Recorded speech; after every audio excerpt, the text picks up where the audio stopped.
কারণ 2014 সালে ভার্জিনিয়াস যা কমিটির যে সুপারিশগুলো আছে, আদিবাসীদেরকে মূল স্রোতে আনতে গেলে শিক্ষা, স্বাস্থ্য, কর্মসংস্থান সহ আদিবাসীদের যা প্রয়োজন, এই 2014 সালে একটা কমিশন ভার্জিনিয়াস যা কমিটির মধ্যে উল্লেখ করা আছে, কিন্তু সেগুলো বাস্তবায়ন হচ্ছে না।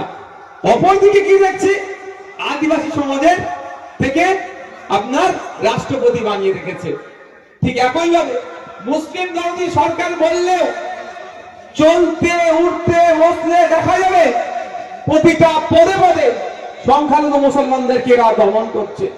শুধু সংখ্যালঘু মুসলমানদের নয়, আদিবাসী, দলিত, পিছড়ে বর্গের যাদের হয়ে বলার লোক কম, তাদের উপরে এই সরকার দমন পীড়ন করছে। তাই বন্ধুগণ, ঐক্যবদ্ধ হতে হবে, এগিয়ে যেতে হবে। সবসময় দায়িত্ব যেন আমাদের কাঁধে, কাউকে আটকাতে হবে আর কাউকে জিতাতে হবে, এই দায়িত্ব নিয়ে আমরা এতদিন বসে আছি। এবার সময় এসেছে, আটকাতে হবে ঠিক কথা, কিন্তু নিজেকে আইনসভার মধ্যে যেতে হবে। এই পলাশীপাড়া থেকে, এই আকাশীপাড়া থেকে, এই কালীগঞ্জ থেকে, নদিয়া থেকে জনগণের জনপ্রতিনিধি বিধানসভার মধ্যে যাবে। সেই সময় এসেছে, আমাদের লোককে পাঠাতে হবে।